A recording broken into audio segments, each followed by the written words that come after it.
Bonjour à tous. Bonjour. Alors, bienvenue. Merci d'être avec nous aujourd'hui pour notre webinaire sur les bonnes pratiques de la gouvernance API. On va discuter de ça ensemble. On attend encore un petit peu. Il y a quelques connexions. Et puis, peut-être on peut attendre quelques secondes avant de démarrer. Oui. On va attendre un peu, oui.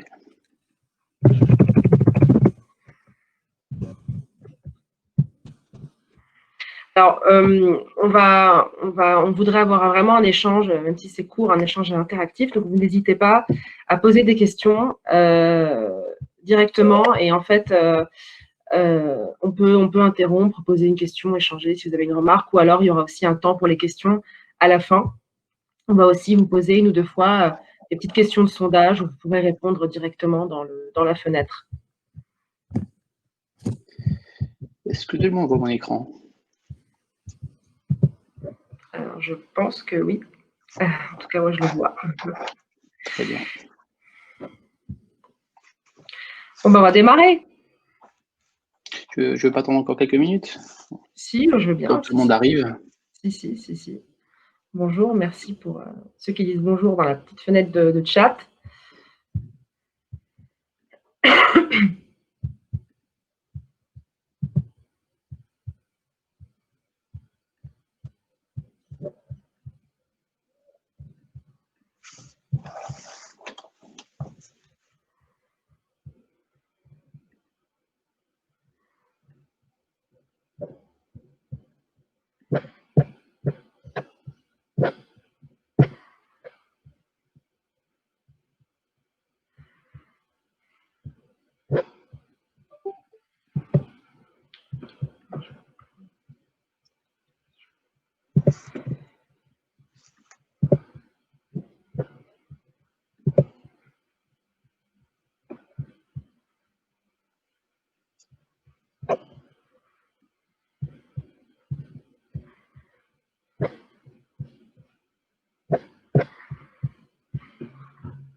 Attends encore quelques secondes.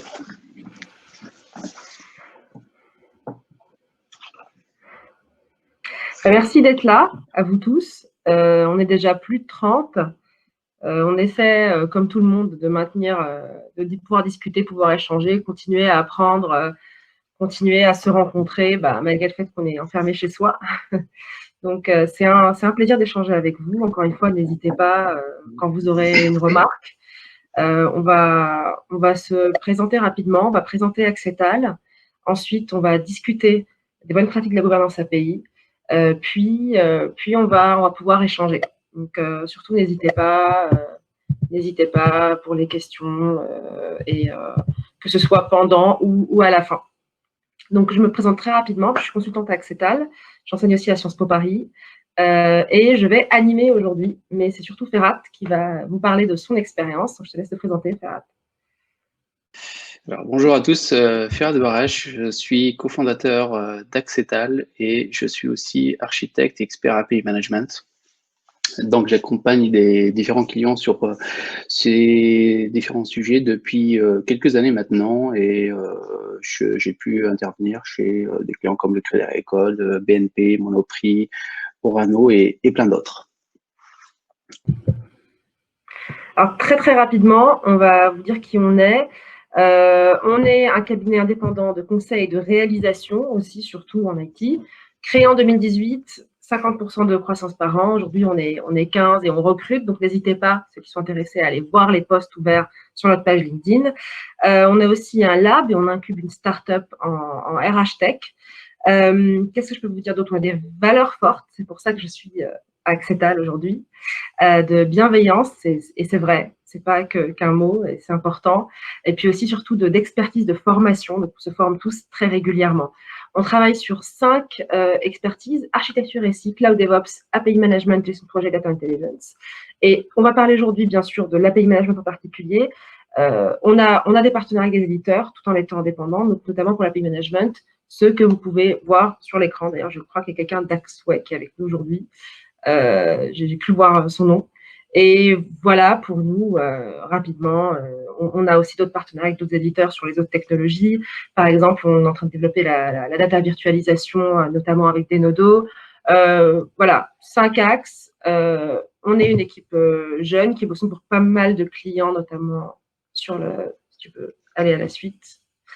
Voilà, certains que Ferrat a cités. Un pôle institution publique qui est important, pas mal de ministères et d'institutions publiques, et aussi des clients, et notamment des banques. Historiquement, on a commencé avec les banques.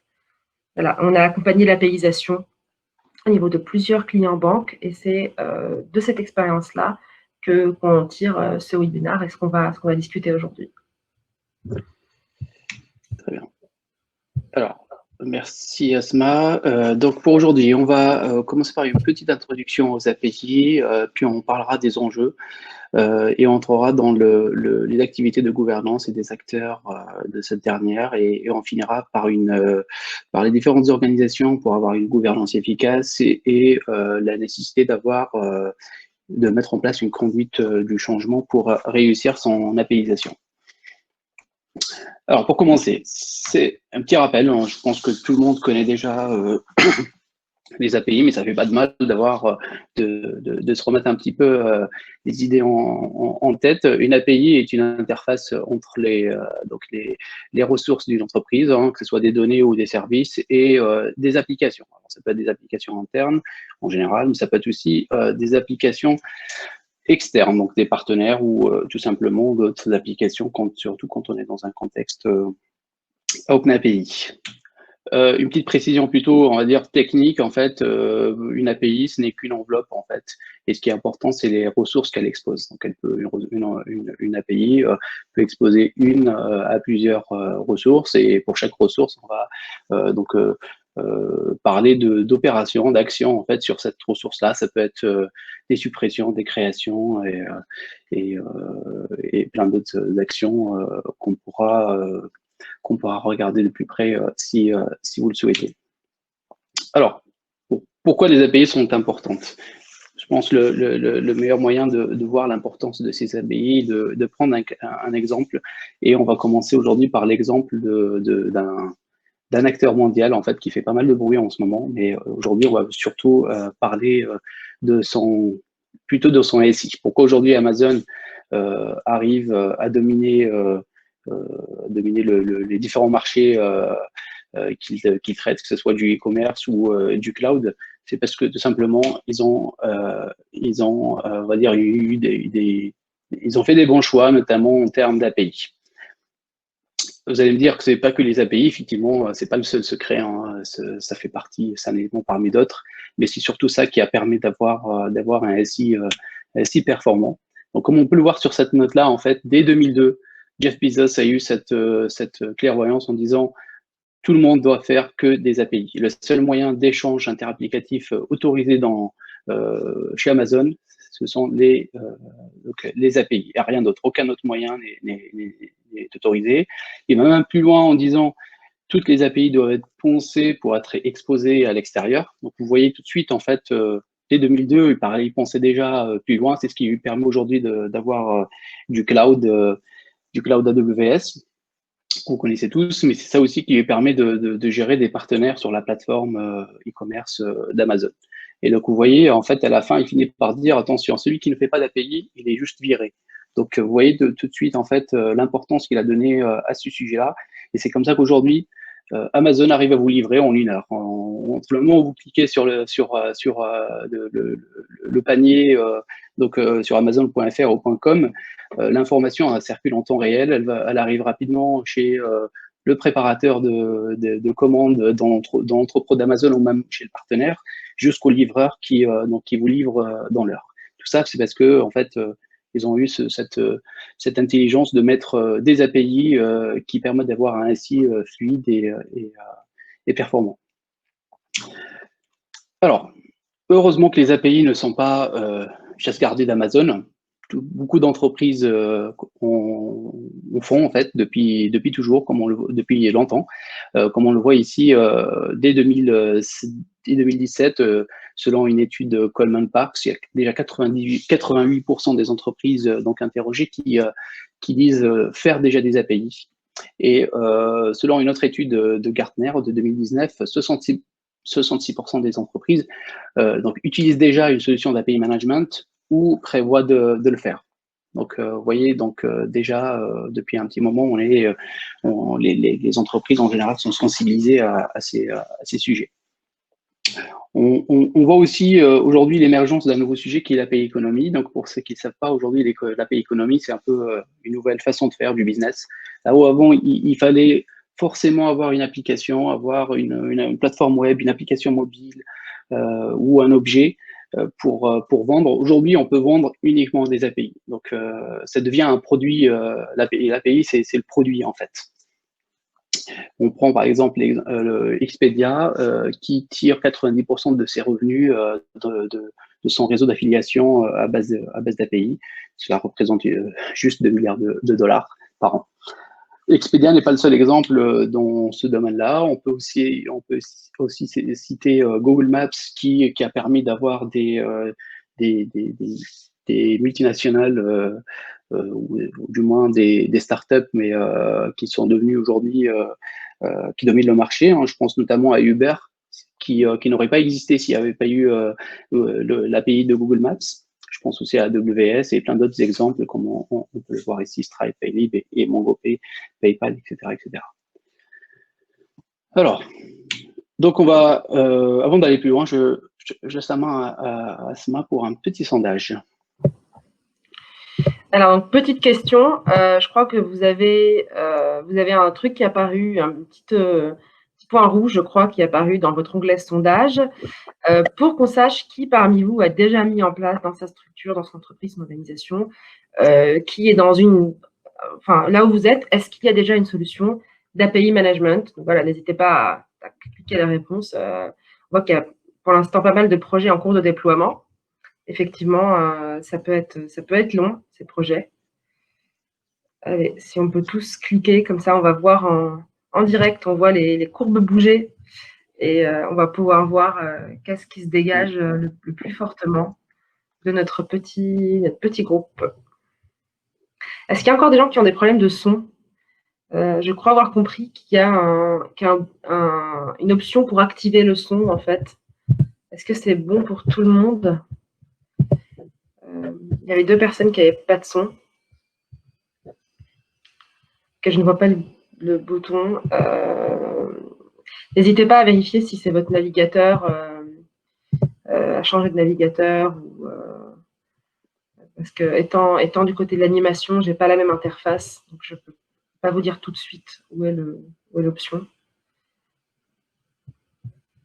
Et regardez, effectivement, c'est possible que le son soit coupé dans votre navigateur. N'hésitez pas à changer de navigateur, vous copiez le lien, vous allez dans vos mails, vous récupérez le lien. Alors, on est à combien de votants? On peut s'arrêter là, hein, c'est déjà pas mal. On a surtout du oui et du en cours de déploiement. On a quand même 5 personnes qui ont répondu non. Ouais. Ah, ça bouge encore un petit peu.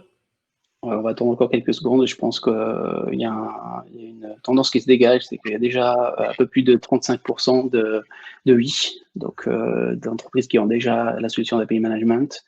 On a à peu près 30% aussi de projets en cours de déploiement et 20% de non, mais la question se pose. Et on finit avec un 20% où il n'y a pas du tout apparemment de question. La question ne se pose même pas.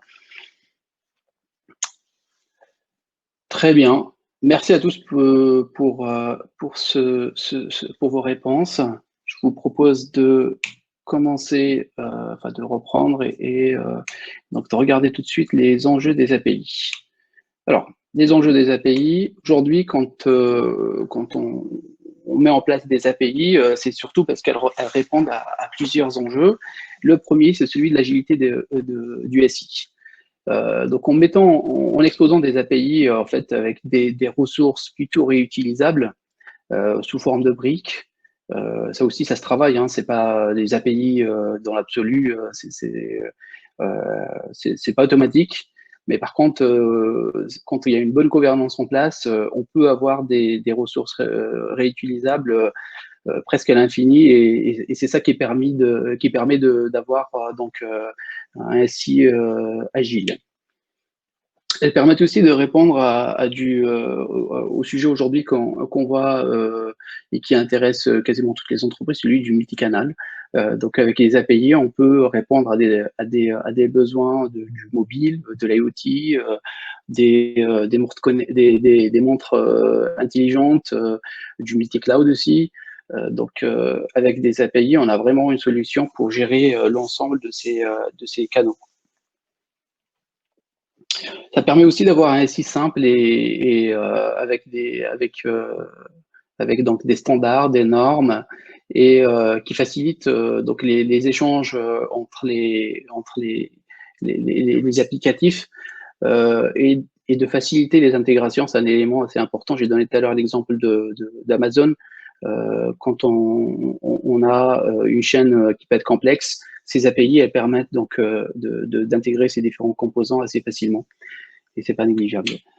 Le dernier est celui de l'écosystème en fait et de l'innovation. Donc aujourd'hui, quand on parle beaucoup de l'entreprise étendue, et avec l'entreprise étendue, on veut dire que l'entreprise n'est plus comme avant, elle doit plus être centrée sur elle-même avec des développements, des réalisations en interne.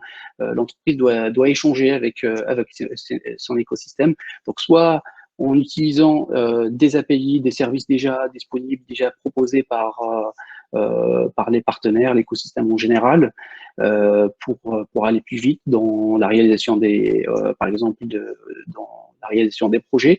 Là où avant, dès qu'on avait besoin de quelque chose, soit on achetait un logiciel, soit on développait tout en interne, et donc on passait des mois et des mois à développer. Aujourd'hui, on peut bénéficier de l'expertise d'un partenaire en fait, ou de l'écosystème en quelques minutes, quelques heures. Donc, en termes de time to market, on est vraiment on est largement bénéficiaire. On peut aussi proposer donc des API, ouvrir son SI pour que autour de nous, en fait, il y ait de nouveaux usages. J'ai donné tout à l'heure l'exemple de Google Maps. Si Google n'avait pas ouvert l'application, enfin l'API de Google Maps, il n'y aurait pas eu Uber, et il n'y aurait pas eu ces nouveaux usages en fait liés à la géolocalisation. Donc, en résumé, les API aujourd'hui, en fait, elles répondent à plusieurs enjeux, donc techniques, mais aussi métiers et même stratégiques. Alors, quand on parle d'APIisation, on va plus loin que l'API management. Donc, il y a la notion d'API où on peut faire des API dans son coin. Il y a la notion d'API management, donc avec de l'outillage en fait qui permet de gérer ces API, surtout quand on commence à avoir un certain nombre d'API. Donc, les solutions d'API management permettent de rajouter des couches de sécurité, d'avoir un catalogue, de centraliser les échanges avec les développeurs. Donc, de faire déjà un pas en avant, mais cela ne suffit pas. Il faut aller plus loin. Si on veut aller plus loin, on parle d'APIisation. Et là, c'est plutôt un projet en fait à long terme, et ce projet à long terme nécessite des évolutions, des changements d'organisation et une application aussi du management dans une entreprise. Donc, ça passe par un leadership assez, plutôt un membership en fait, un sponsorship pour avoir l'appui suffisant et donc APIiser un SI qui impacte en fait l'ensemble des acteurs de l'entreprise. Alors, on va rentrer du coup dans la gouvernance. Qu'est-ce qu'on fait dans la gouvernance? Quand on parle de gouvernance en fait d'API, on peut distinguer deux grandes familles d'activités. La première, c'est celle de définition du cadre. Le cadre de gouvernance, c'est quoi? C'est définir les process autour des utilisateurs, on reviendra dessus, des patterns d'architecture, des concepts, des règles et des bonnes pratiques donc à utiliser, à partager avec l'ensemble des acteurs, mais aussi de la formation, de la communication. La deuxième famille donc, est plutôt liée à l'exécution de ce cadre-là, en fait. Donc, c'est la participation à la conception des API, l'accompagnement des projets, etc. On va essayer de rentrer dans le détail de chaque point. Donc, je disais, en fait, les process de gouvernance, c'est quoi? C'est comment gérer les utilisateurs. Aujourd'hui, quand on met une solution d'API management, il faut qu'on se pose la question, est-ce que les utilisateurs viennent d'eux-mêmes s'inscrire sur la solution ou est-ce qu'ils sont l'outil déjà est directement connecté à l'AD et donc il faut juste gérer les habilitations pour que les utilisateurs aient accès au bon périmètre Donc il y a cette notion en fait d'onboarding des utilisateurs qu'il faut traiter. Est-ce que les utilisateurs aussi externes ont le droit d'accéder à cette solution? Il y a toutes ces questions-là qu'il faut définir dans ce cadre-là. On parle aussi des organisations. Souvent, en fait, il y a ce sujet de regroupement des utilisateurs par organisation, par entité, selon les entreprises. Donc ça aussi, ça se traite dans la gouvernance, la gestion des applications et aussi la souscription des API. On revient souvent à se poser la question, est-ce qu'on est sur des souscriptions automatiques, la création d'applications automatiques, ou est-ce que ça passe par des validations? Notamment quand on est en production, il est quand même intéressant d'avoir une étape de validation pour maîtriser qui consomme quoi. Un deuxième sujet qui doit être traité dans la gouvernance est celui des patterns d'architecture. Quand on parle de patterns, l'idée c'est d'avoir en fait un SI cohérent, donc de définir des modèles, des schémas en fait qui vont nous répondre rapidement à des besoins métiers. Quand il y a un besoin qui arrive, on sait tout de suite est-ce que on passe par tel pattern ou tel pattern. Ça permet aussi d'identifier le socle technique à mettre en place. Je vous donne quelques exemples. Quand on parle des patterns, on se pose la question de ce qu'on fait, par exemple, des services existants. Souvent, l'entreprise ne part pas de zéro, il y a un legacy. Ce legacy, on ne peut pas le mettre à la poubelle, on ne peut pas le réécrire de A à Z, et on est obligé de se poser la question, est-ce qu'on l'expose dans l'état ou est-ce qu'on rajoute des couches d'encapsulation pour les exposer dans les nouvelles techno, etc. Ce chapitre-là, en fait, doit répondre à cette question. On se pose aussi la question de ce qu'on fait des API, des services, des progiciels qu'on a dans l'entreprise. Est-ce qu'on les expose dans l'état ou est-ce qu'on les encapsule ou est-ce qu'on les agrège via des outils type ESB ou on les fait directement dans l'API Manager? Toutes ces questions-là se posent. Et pour aller plus loin, on fait quoi des nouveaux services? Est-ce qu'on les développe dans un seul langage au niveau de l'entreprise? On dit tout le monde fait du Java et le socle technique, le socle de développement, c'est celui-ci. Ou est-ce qu'on laisse la liberté à chaque entité, à chaque équipe, chaque projet de choisir la techno qui lui convient? Donc toutes ces questions-là aussi doivent être traitées dans les travaux de gouvernance. On arrive au sujet des concepts et des bonnes pratiques. Là aussi, c'est quelque chose qu'il faut pas négliger parce que c'est ça qui facilite un peu donner une direction en fait aux différents acteurs. Donc, est-ce qu'on fait du REST, est-ce qu'on fait du GraphQL, est-ce qu'on fait des API asynchrones, quel outil on utilise? Est-ce qu'on est sur du Swagger un peu dans l'ancienne version où on part tout de suite sur du OpenAPI Specification ou est-ce que voilà, toutes ces questions-là doivent être traitées. Et dans les bonnes pratiques, souvent, en fait, on est amené à mettre en place des règles de nommage, d'émettre des systèmes de filtre et de tri, d'utiliser des codes retour appropriés, mais aussi de versionner les API. Tout ça, en fait, c'est dans l'idée de concevoir des bonnes API, de faciliter le travail du développeur qui les consomme. Voilà, avant d'aller plus loin, je laisse la parole à Asma pour un deuxième et dernier sondage, promis. On n'abusera pas de votre gentillesse. Alors, normalement, le sondage est parti. Donc, est-ce que vous avez déjà une gouvernance API? C'est beau parce qu'on voit tous les barres qui bougent de Tout le monde manière ne les voit dynamique. pas. Hein. De quoi? Je ne sais pas si tout le monde les voit, Est-ce que les vous barres. voyez les barres qui bougent comme nous? Ah bah voilà, tu vois, tout le monde les voit. Ah ouais? Parfait. Ah, d'accord. Ok, tant pis. Ouais, écoutez, désolé, vous l'avez compris, c'est notre premier webinaire, donc on découvre aussi l'outil.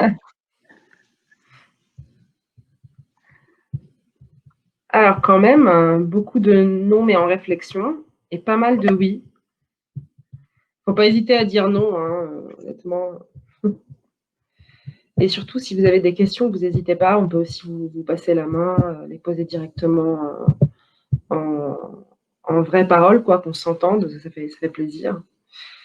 Alors, non, mais c'est en réflexion. 12 personnes, oui, 9 personnes. Est-ce qu'il y a encore des personnes qui veulent répondre? N'hésitez pas à cliquer. Alors, oui, donc on a 10 personnes, à peu près 40% en fait, des réponses qui disent oui, il y a déjà une gouvernance en place, 46% non en réflexion et 15% non tout court. Alors, merci à tous pour vos réponses. Je vous propose du coup de passer à la suite. Alors, on reprend un peu les activités de gouvernance, mais cette fois-ci, on va aborder celui de l'exécution, en fait, donc la deuxième famille que j'ai évoquée tout à l'heure, l'exécution de la gouvernance. Dans cette exécution-là, on est plus dans l'accompagnement des projets. Et dans cet accompagnement-là, on est censé comprendre le besoin métier, aider le projet à identifier les bonnes données, les bons objets métiers, donc à exposer dans l'API, mais aussi l'idée dans la définition du contrat. Donc, je rappelle que l'équipe de gouvernance, comme on appelle régulièrement l'API Team, doit être garante en fait de la qualité des API, des interfaces qu'elle expose. Donc, c'est important de participer à ce travail de définition de contrat. Un autre élément, une autre question qui se pose souvent, c'est quand on a un nouveau besoin, une nouvelle ressource à exposer, c'est est-ce qu'on l'intègre dans une API existante ou est-ce qu'on la met ou on crée une nouvelle API? C'est un sujet qui a l'air simple, mais qui est un peu plus complexe en réalité, parce que ça touche à plusieurs éléments en fait. On va donc essayer de répondre à cette question-là en parlant de granularité d'API. La granularité d'API, pour faire simple, c'est le périmètre, c'est l'ensemble des ressources en fait qui exposent une API. Dans l'absolu, souvent on regroupe les ressources donc, dans une API soit par thématique fonctionnelle. Exemple, on parle d'API de paiement. Donc, paiement, ça peut être une API. Ça peut être aussi un produit. Google Maps, c'est un produit de Google. Donc, tous les sujets liés à la géolocalisation aux produits de Google Maps sont dans l'API Google Maps. Mais des fois, c'est un peu plus complexe et on se pose, il peut y avoir des flous. À ce moment-là, il faut toujours garder en tête qu'une API, que le périmètre d'une API se décide en gardant en tête ces éléments, visibilité, cohérence et autonomie. La visibilité, parce qu'une API, en fait, pour le scripteur, elle est visible dans son ensemble. On ne peut pas montrer une partie de l'API, cacher une autre. Le souscripteur, quand il souscrit à l'API, il voit l'ensemble des ressources, même si on peut avoir derrière des gestions d'habilitation par ressource, même voire pas par opération. En termes de visibilité, l'unité, c'est l'API et non pas la ressource. Donc voilà, il faut garder ça en tête. Si par exemple il y a des ressources très sensibles qu'on ne peut pas montrer à tout le monde, avant d'ajouter cette ressource-là à une API, voilà, se poser la question en termes de visibilité. Le deuxième point, c'est la cohérence. On ne peut pas mélanger les choux et les carottes dans la même API. Il faut toujours que les ressources qu'elle expose aient une cohérence fonctionnelle entre elles. Et puis pour finir, l'exhaustivité ou l'autonomie, l'indépendance en fait d'une API une API doit répondre doit permettre de réaliser au moins un cas d'usage en autonomie sans devoir, comment dire, sans devoir faire appel à une autre API. Voilà, je ne sais pas, j'ai entendu des billes, puis je ne sais pas s'il y a des questions par rapport à ce sujet-là qui peut être un peu… Alors, il y a une question, tu vas dans l'onglet questions. Farid qui nous demande pourquoi la gouvernance des API doit se préoccuper du choix de la technologie, du langage d'implémentation du service. Alors, effectivement, c'est une bonne question. Hein. C'est parce que, en fait, je parlais des patterns, donc c'est lié à ce sujet de pattern. Parce que la gouvernance, souvent, on pense que c'est que du métier, un peu c'est de l'organisation, mais en fait, non. On peut aussi rentrer dans le détail et descendre jusqu'à la techno, parce que derrière, en fait, il y a un accompagnement qui est nécessaire. Cet accompagnement-là, soit on décide de le mettre au niveau de l'API team, et à ce moment-là, vaut mieux maîtriser, vaut mieux connaître un minimum les technos qu'on utilise, mais on peut aussi avoir mettre en place en fait, ou décider de dire chaque projet est autonome, il fait ce qu'il veut, il développe comme il veut, mais par contre à ce moment-là, il n'y aura pas de socle technique commun. Ça, c'est un élément important. Par exemple, il y aura pas d'authentification commune à toutes les API. Toutes les API back-end, en fait, il y a une couche au niveau de l'API management, mais côté back-end, chacun se débrouille un petit peu. Donc, c'est pour ça que ça peut être un sujet à traiter dans la gouvernance. Mais c'est pas une règle, on va dire, absolue. Hein. Ça peut être un choix. On peut le faire dans ce pattern, dans le périmètre de la gouvernance, mais ça peut être aussi complètement ailleurs. Alors, le sujet suivant, celui de la qualité en fait des API. Donc, comme je disais tout à l'heure, la gouvernance API, l'API team doit être aussi garante de la qualité des API qu'elle expose, et ça c'est un élément important. C'est ça qui garantit vraiment le succès de l'APIisation. Si on fait des API de qualité, on se donne toutes les chances en fait de réussir l'APIisation. Autrement, c'est un peu plus compliqué. Et donc, pour définir la qualité d'une API, quelques KPI, quelques indices en fait nous permettent de le dire assez facilement. Le premier, celui de la simplicité. Donc, une API, forcément, doit répondre à un usage, et derrière, elle doit être intégrable facilement par les développeurs. Donc, on parle de développeur expérience, et normalement, un développeur en fait qui découvre une API doit être en mesure de faire un premier appel réussi en 15 minutes. Si au bout de 15 minutes, il n'a pas compris à quoi sert l'API, il ne sait pas comment s'authentifier, il ne sait pas comment faire son premier appel de test, hein, même sur un environnement, par exemple, de développement, c'est que l'API, peut-être que le développeur n'a pas les fondamentaux nécessaires pour comprendre, mais ça peut être aussi une explication pour dire que l'API, elle n'est pas bien conçue, elle n'est pas bien documentée. Ça, c'est un élément important, la documentation d'une API. Souvent, on le néglige, on le laisse à la fin, mais c'est très, très important d'avoir une API bien documentée. Déjà, première étape, si on utilise des outils comme Swagger, il faut absolument que le Swagger soit bien renseigné et bien rempli, bien valide. Et ensuite, on peut aller plus loin avec différents types de documentation. Un autre élément, celui qui est la disponibilité. Aujourd'hui, surtout quand on parle de B2C, très important d'avoir des API disponibles 24 sur 24, 7 sur 7 quand on est en B2C. À la limite, quand on est sur des API corporate, on peut s'adapter aux horaires de l'entreprise, mais par contre, en B2C, aujourd'hui, c'est impensable de dire à un client reviens demain matin entre 8h et 18h pour faire ton appel. Donc, c'est important d'avoir des API disponibles et fonctionnels. Un autre KPI ultra important, celui de la consommation. Donc, le nombre d'appels de l'API. Si une API n'est pas consommée, c'est que voilà, répond pas à un usage, il y a un souci. Donc, c'est un élément, cet élément, le nombre d'appels est à surveiller. Et le dernier, c'est celui de la scalabilité. Une API doit être capable de suivre les montées en charge. Voilà, du coup, on arrive aux acteurs de la gouvernance très rapidement. C'est quoi? Donc, les acteurs de la gouvernance sont plutôt nombreux en fait, hein. Comme je disais tout à l'heure, un projet d'APIisation touche à peu près à l'ensemble de l'entreprise. Mais si on doit sortir les éléments, les acteurs les plus impliqués, c'est l'API owner qui doit être en mesure donc de remonter les besoins d'exposition de données, comprendre le besoin métier, de définir la feuille de route de l'API et de la partager avec l'ensemble des acteurs.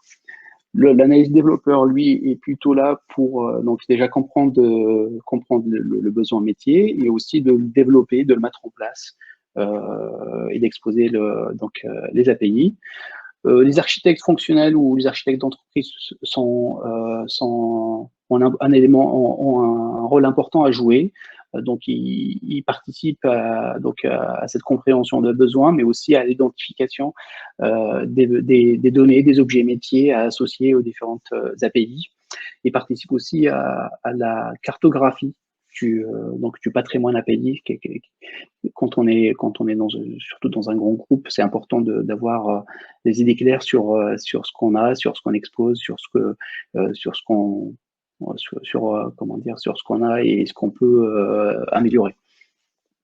Dernier point qui est aussi important, enfin le dernier acteur, c'est l'expert API qui doit être donc en mesure de mettre les socles techniques, que ce soit au niveau de l'API manager, mais aussi au niveau des API back-end, et d'accompagner les différents acteurs dans la compréhension et donc de leur apporter un certain support.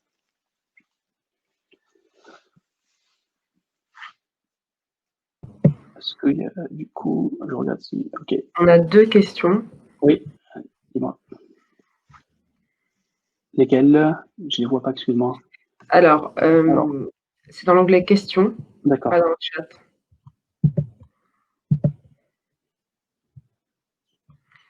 Quel rôle jouent les API dans les projets d'urbanisation des SI? Et est-ce que les API, en servant à mutualiser les actions de chacun, par le biais des applications, peuvent se substituer au management en quelque sorte? Alors, les API dans l'urbanisation, en fait, elles permettent. Est-ce qu'elles jouent un rôle? C'est oui, certainement. Elles permettent surtout de simplifier en fait on va dire les rôles de chaque composant, de chaque applicatif. Donc c'est ça qui permet du coup derrière de simplifier la cartographie, de simplifier un peu l'urbanisation en fait du SI. Donc chaque composant a son rôle, ça simplifie les échanges, etc. Donc c'est plutôt dans ce sens-là en fait. Et la deuxième question, c'était quoi la deuxième question, Asma? Pardon, j'avais éteint mon micro pour les échos. C'est est-ce qu'en mutualisant les actions de chacun par le biais des applications, les API se substituent en quelque sorte au management? Je ne suis pas sûre d'avoir compris de quel management on parle. Alors, c'est dans les questions ou dans le chat? Oui, dans l'onglet questions. Je la vois pas. Est-ce que tu peux du coup la copier? Parce que... Oui, je vais te le mettre dans l'onglet chat. Hop. Merci.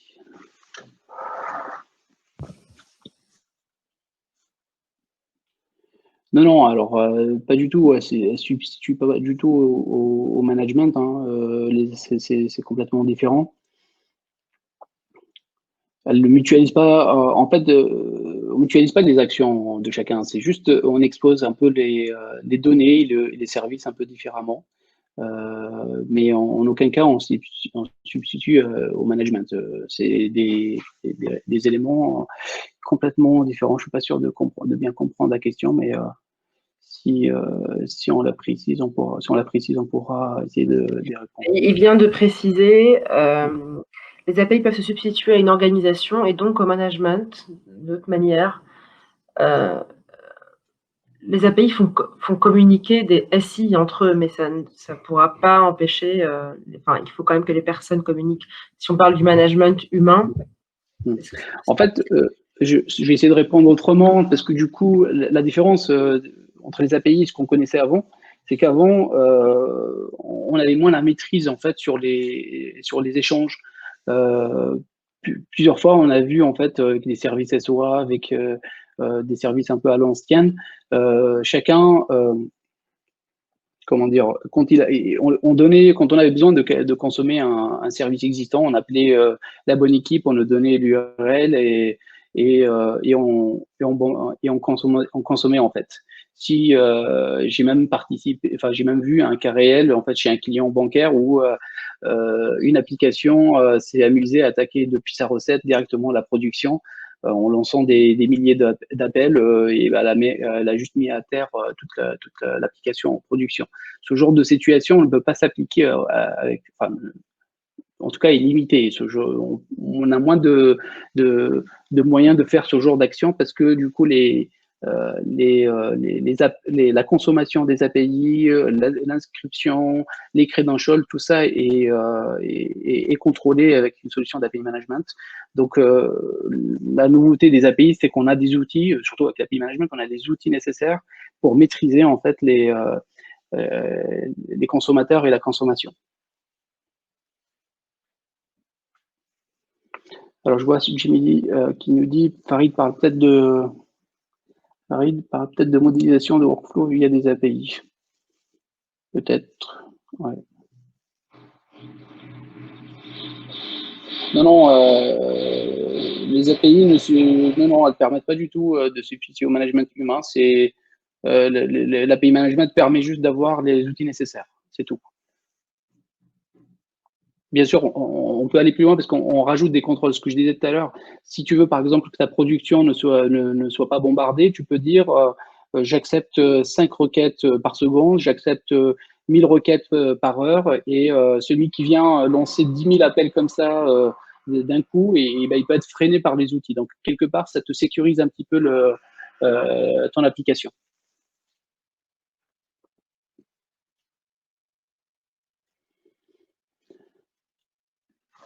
Alors, je vois que Romain est en train de taper. On attend un petit peu et... Non. Quoi qu'il a changé d'avis. Ok. Du coup, on arrive donc au type de gouvernance, en fait. Donc, on a remarqué, en fait, avec notre expérience, les deux types de gouvernance qui peuvent être mises en place donc, autour de l'API. Le premier type, c'est celui d'une gouvernance centralisée, donc on a une équipe dédiée, une équipe qui ne fait que ça en fait avec divers acteurs, diverses expertises. Là, on a l'avantage de cette solution, c'est qu'on a une équipe centrale, une équipe dédiée qui ne fait que ça. Donc, on a l'ensemble des éléments et on fait de la vraie gouvernance. L'inconvénient, c'est que ça nécessite des investissements qui peuvent être élevés. Le deuxième type de gouvernance c'est la gouvernance décentralisée. Là, on se dirige plus vers des comités d'experts qui sont déjà dans les différentes équipes ou entités. Ils se réunissent, par exemple, une fois par semaine, une fois par mois, pour définir les grandes lignes de gouvernance. Mais du coup, ils sont moins opérationnels et l'inconvénient, c'est que les priorités du projet, du besoin immédiat, peuvent prendre le dessus sur la gouvernance API. Donc, c'est un peu le danger de ce type d'organisation. Clairement, celui qui a les moyens de mettre en place une gouvernance centralisée, c'est la meilleure option. Alors, on arrive au dernier point qui est la conduite du changement. Donc, avec tout ce qu'on vient de se dire, en fait, je ne sais pas si tout le monde se rend compte que ça nécessite des changements en fait culturels, des changements d'habitude. Et ces changements-là, en fait, pour qu'ils soient acceptés, souvent ça nécessite beaucoup d'accompagnement, beaucoup de communication, et différents moyens sont possibles. Donc on passe par soit des ateliers de sensibilisation, notamment auprès des métiers, ça peut être des meet-up internes, des workshops d'accompagnement, des formations aux différents acteurs, mais aussi des supports pédagogiques, donc pour sensibiliser les métiers, pour aider les développeurs à concevoir et à fabriquer des bonnes API, ou tout simplement aux développeurs d'applications, enfin un guide à destination des développeurs d'applications pour les aider à consommer assez facilement les API. En tout cas, si on doit résumer tout ça, c'est qu'on voit clairement que les entreprises qui réussissent leur APIisation, c'est celles qui ont le plus communiqué. Donc, c'est un élément important. Les outils, les langages, tout ça, c'est très bien, mais si on veut réussir, il faut passer par cette étape de conduite de changement et de communication.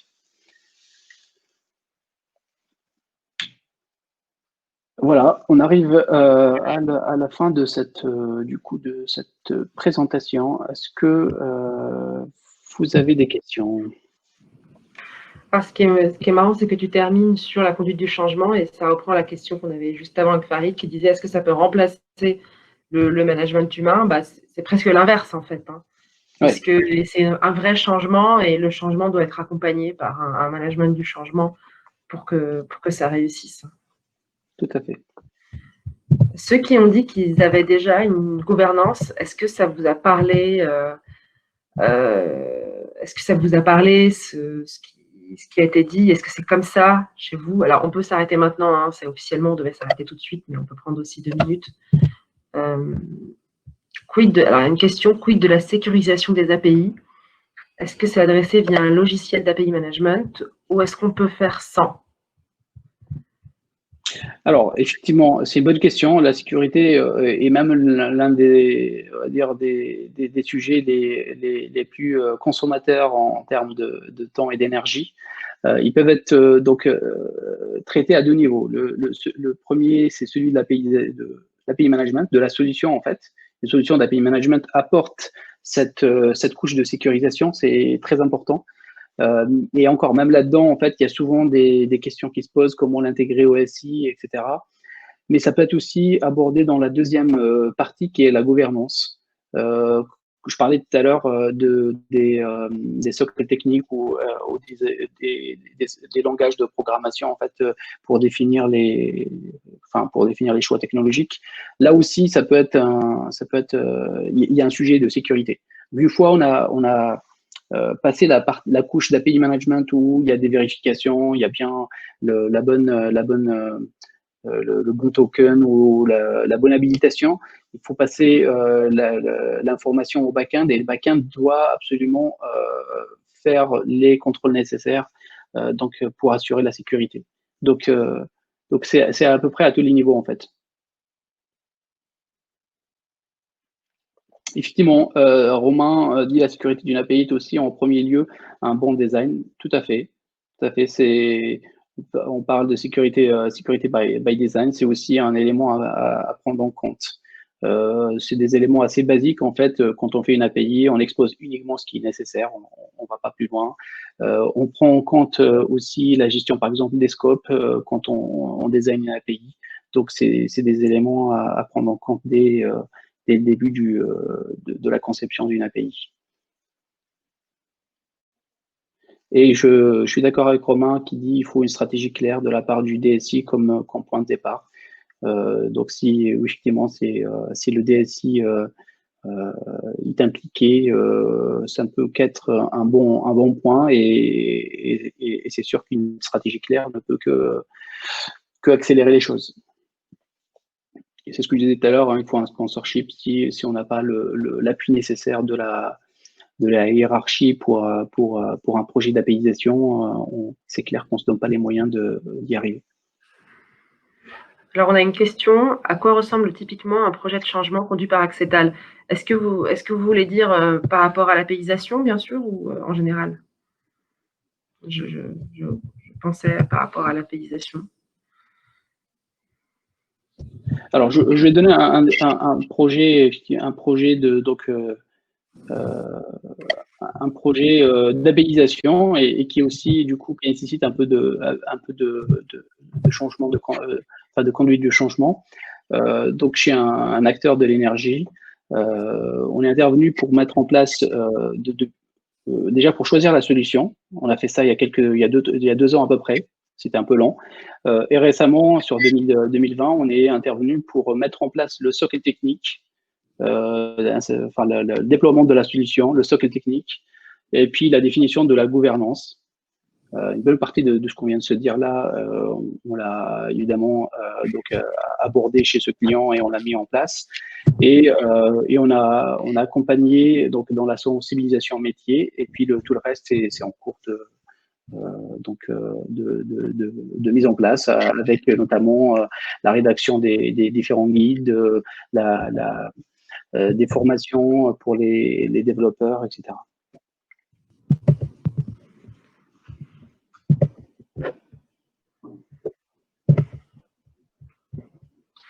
Est-ce qu'il y a d'autres questions? Peut-on se passer d'une solution d'API management? Très bonne question. Alors, on a dit qu'elle ne suffisait pas déjà, mais est-ce qu'on peut s'en passer? Excuse-moi, j'ai pas entendu, Asma. On a dit tout à l'heure que ça ne pouvait pas suffire, mais du coup, là, la question, c'est est-ce qu'on peut s'en passer? Alors, on peut s'en passer, clairement. Il y a des choses qu'on peut faire, mais rapidement, quand on a un certain nombre d'API, je pense qu'une solution d'API management nous fait gagner un peu de temps sur certains sujets, notamment la sécurité. Quand on a abordé ce sujet tout à l'heure, je disais, en fait, souvent, les solutions d'API management t'apportent cette couche-là, t'apportent un socle, en fait, un socle te permettant d'avoir une vraie couche de sécurité, et aussi te permettre de mettre en place tous les process, toute la gouvernance autour. Parce que là, on a parlé de la gouvernance, mais tout ça, en fait, s'articule autour d'une solution d'API management. Quand on disait il faut mettre en place des process pour maîtriser la consommation, maîtriser les inscriptions des utilisateurs, les souscriptions, etc. Tout ça, en fait, si tu n'as pas une solution d'API management, tu le gères manuellement, et là, tu pars de loin.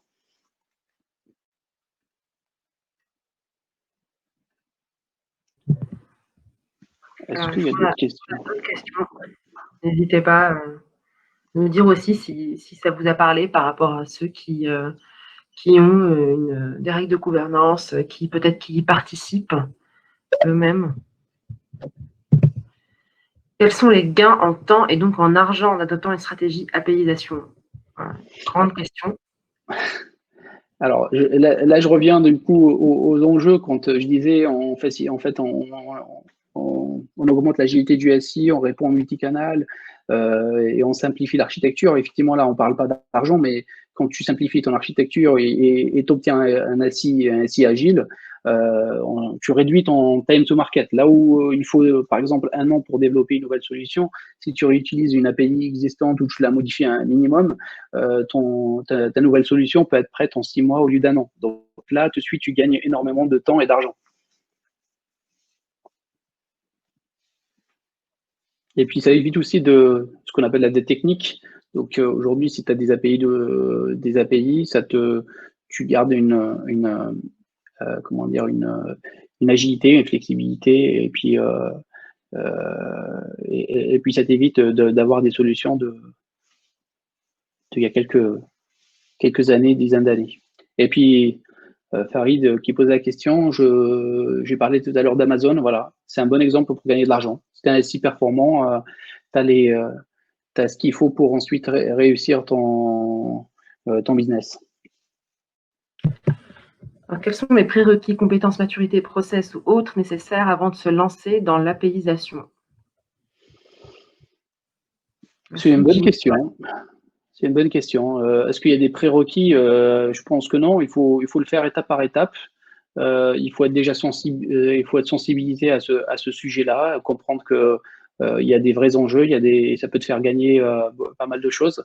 Et ensuite, il ne faut pas hésiter à le faire étape par étape. On ne commence pas comme ça en disant, bon, on va faire des API partout. Le faire dans un premier temps en mettant une solution d'API management très rapidement, tester avec un projet, 2 projets pilotes. Donc voilà, le faire pas à pas en fait, avant de peut-être de se lancer sur un projet d'envergure. En termes de compétences, il n'y en a pas tant que ça en fait. Souvent, les profils API management, viennent du middleware, un peu de l'USB, etc. C'est surtout un peu de curiosité qu'il faut pour monter en compétences et comprendre les enjeux.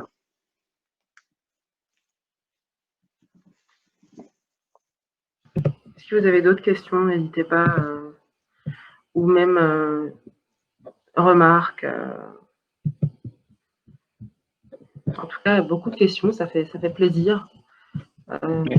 On sent vraiment que, comme nous, vous savez bien que ça devient un sujet qui est incontournable.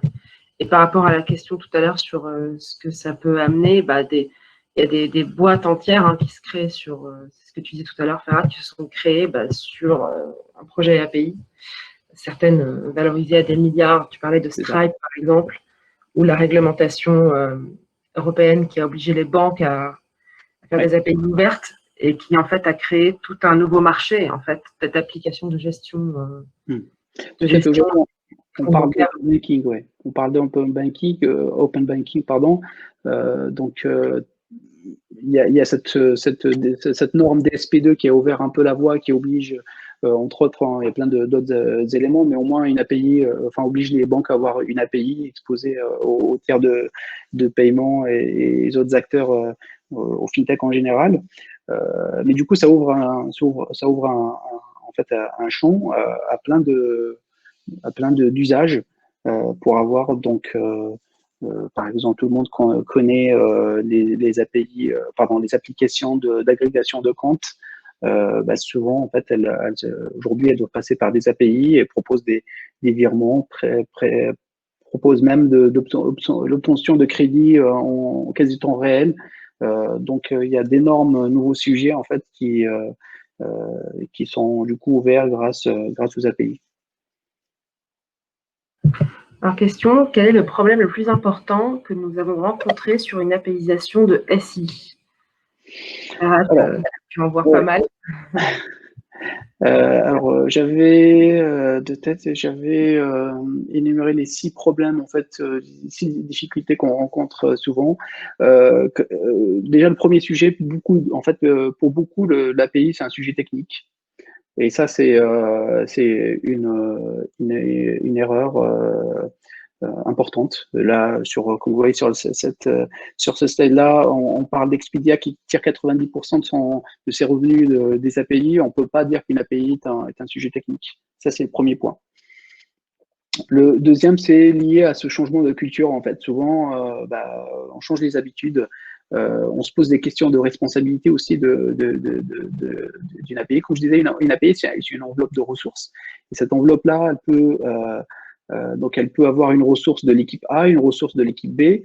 Donc, on rencontre des difficultés sur la responsabilité, à qui appartient l'API, qui la maintient, qui la fait évoluer. Donc, voilà, un problème lié aux responsabilités. Et puis, si je dois citer un problème technique, c'est plutôt la partie sécurité. Souvent, en fait,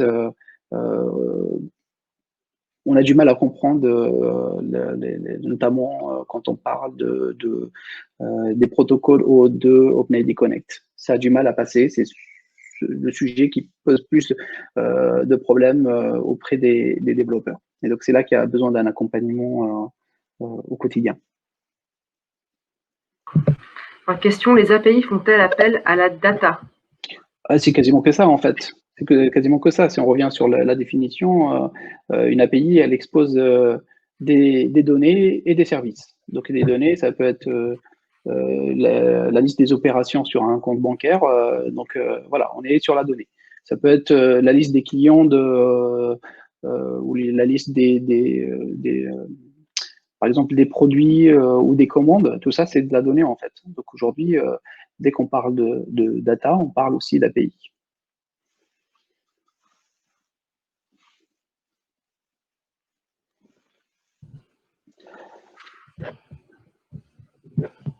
Merci à vous deux, à vous tous pour vos questions. Je vois des merci. Il te remercie pour les réponses. Alors, on espère que ça vous a plu. Si vous avez des remarques sur comment ça s'est passé, le thème, tout ce que vous voulez, surtout n'hésitez pas. Ça nous permet de nous améliorer. Et quelqu'un a demandé si on allait refaire des webinars, donc oui. Et donc, n'hésitez surtout pas à nous dire, voilà, n'importe quelle remarque, comme ça on pourra la prendre en compte. Et aussi, si vous avez des sujets qui vous intéressent, que ce soit lié directement à ce qu'on a dit aujourd'hui ou indirectement, voilà, n'hésitez pas. Et merci beaucoup, oui. Vous pourrez avoir la présentation qu'on a faite. On va vous l'envoyer. Pas de problème. Il y a le replay, je crois, le replay en fait va être envoyé avec la présentation. Oui, vous allez recevoir le replay par mail, oui. Donc merci à tous, c'est super, surtout l'interactivité. C'est vraiment un vrai échange et ça permet d'apprendre ensemble ou de discuter des sujets qui nous préoccupent dans notre travail. Donc c'était un plaisir. Merci d'avoir répondu à notre invitation. Merci à tous. N'hésitez pas, vous avez nos adresses mail ici. N'hésitez pas à nous contacter si vous avez des questions. Merci à tous. Au revoir. Bonne journée.